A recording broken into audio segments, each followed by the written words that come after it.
Before I start this episode off, though, I do want to give all my thoughts and prayers, though, to everyone and to all the kids and all the families involved in the big shooting at Texas that killed 16 children and 14 adults. Like, that's just fucking sick. Like, that's just disgusting. I don't know what goes through people's mind to even think that. But, yeah, you know, my thoughts and prayers with all the victims, family, and friends. Like, that's just heartbreaking and sad to hear, because I did hear about that. I just want to start that off by giving my thoughts and prayers to everyone involved there. Like, it just shows that this whole thing just shows how serious mental health issues truly are.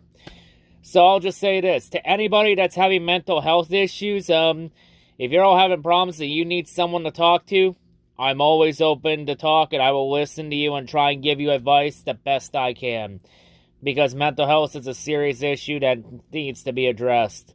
So yeah, if you need someone to talk to, I'm always available to be talked to. I'll always listen and try and give you advice and tips and help. And try and help out the best I can. But yeah, anyway, that out of the way, on to today's Days of Our Mercedes. This week, on Days of Our Mercedes, Mercedes comes off another disappointing race where they were the third fastest car in the track. Lewis Hamilton, for the fourth race in a row, once again gets outperformed by his younger teammate George Russell. After Hamilton botched the end of the race by botching up the strategy call and not listening to his engineer's suggestions. When the crew told Hamilton to go for fresh tires, and Hamilton thought he could stay out on older tires, while Russell did pay for fresh tires.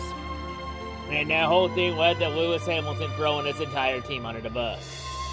So after this race, Lewis Hamilton, knowing that he's running out of excuses to say why he struggled this year, because he can't blame the car with Russell taking that same car and getting top fives in it, Hamilton decided to take up dirt that during his off week he would celebrate this off week by going to an after party for Saturday Night Live with Selena Gomez and Post Malone and many others. Because, hey, it's Hamilton. And honestly, ESPN is just milking the shit out of this Lewis Hamilton drama. Because for ESPN, Lewis Hamilton in F1 is what LeBron James is to them in the NBA. So, Lewis Hamilton is just F1's version of LeBron. Good to know.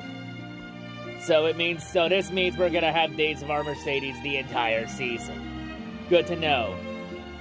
So now the one question I have here is, since we call LeBron's fanboys the Bronsexuals, what do we call the Hamilton fanboys? Do we call them the Lewis sexuals? Do we call them the Hamilsexuals? I think we need to have some suggestions about this one. Because these Hamilton fanboys, they'll only root for whatever team that Hamilton's on. So if Hamilton ever went to Ferrari, they would become Ferrari fans and vice versa. But yeah, so the Hamilton drama continues. And Hamilton also continues on his protests against the FIA's jewelry ban. And then having some of the weirdest drip possible. So yes, the drama continues to intensify for Hamilton. And possibly his last dance season. But anyway, after an off week of taking a week off, F1 now returns back as they head to Catalonia and to Spain for the Spanish Grand Prix. Of course, the Spanish Grand Prix has been a very good race for Hamilton, as Hamilton has won 5 straight races in Spain from 2017 to 2021. The last time Lewis Hamilton didn't win in Spain, you have to go all the way back to 2016, when Hamilton wrecked out with Nico Rosberg on the opening lap while battling for the lead, which opened the door for Max Verstappen to get his first career win in that same race, and becoming the youngest winner in F1 history in the process. I think some of you F1 fans may not have known that. Well, now the more you know. So anyway, for this race, Hamilton had a decent qualifying position, but all that work would be thrown out the window on the opening lap, when Hamilton would make contact with Kevin Magnussen in the first turn, which resulted in Hamilton getting a puncture. And then Lewis Hamilton saying that they should retire the car and save the equipment for a future race. But Mercedes told Hamilton, no, bitch, you're gonna go out there, you're gonna run the race the best you can. You ain't a quitter here. You're gonna run out there and you're gonna fucking like it.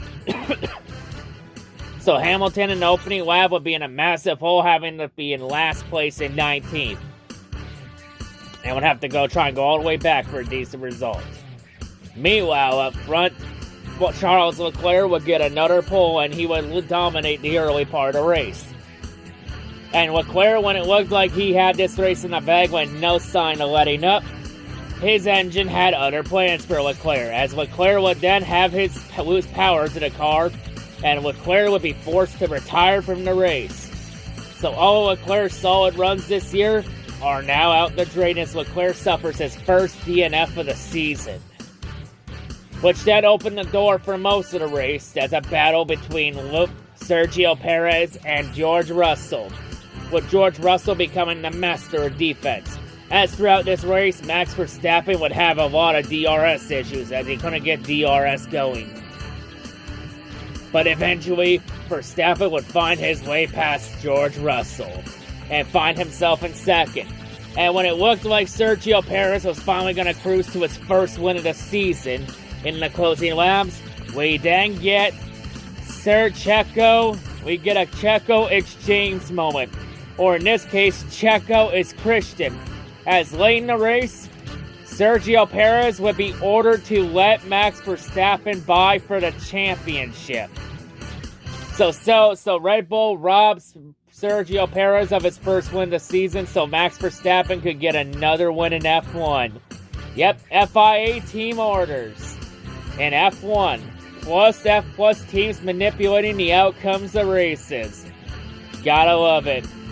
And for anyone complaining about it, that's been part of F1 for years. So, Max Verstappen, because of team orders, Verstappen adds another win and wins in Spain. And that's his fourth win of the season already.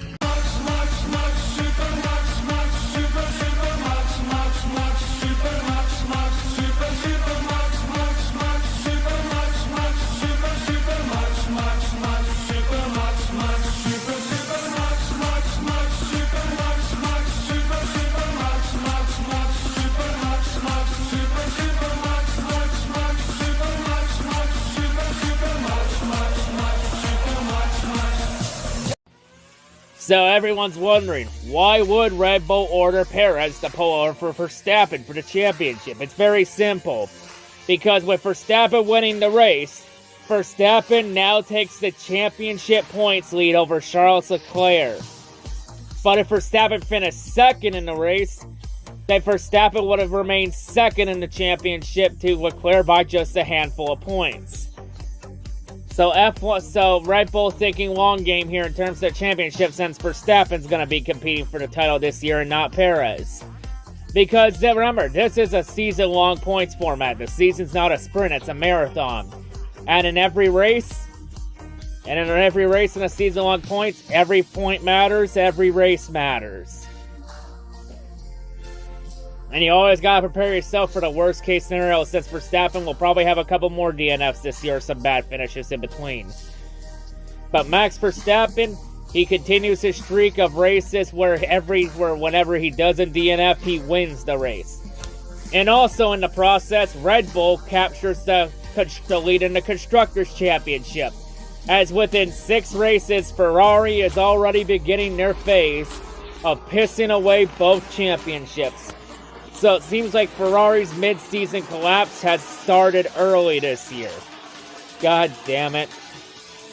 I mean, even with a new car and Ferrari being back to what they were before, some things just never change.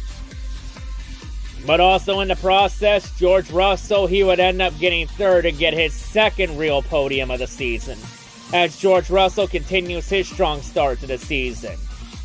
And Lewis Hamilton, despite ending up in 19th and wanting to retire the car and Red Mercedes telling him to stay the fuck out there, Lewis Hamilton would take that mangled car and he would have to save the equipment as best he can, but Hamilton, despite that, would come all the way back to finish 5th. So the Mercedes, it looks like they're starting to turn a corner and maybe they have something in the car this year. as it looks like it's now starting to become a 3-team battle for the championship between Mercedes, Red Bull, and Ferrari. And Hamilton might have a shot to maybe claim that 8th title. But Hamilton's still in a massive hole, as obviously, even though this Mercedes has made improvements, there's still a long way to go, as the season is still young. But Verstappen, he continued, the reigning F-World Champion, is now back at the top, as Verstappen looks to try and win his second consecutive title. Because, like the sands in the hourglass, so too are the days of our Mercedes. So what's our next race? Monaco? Ah, shit.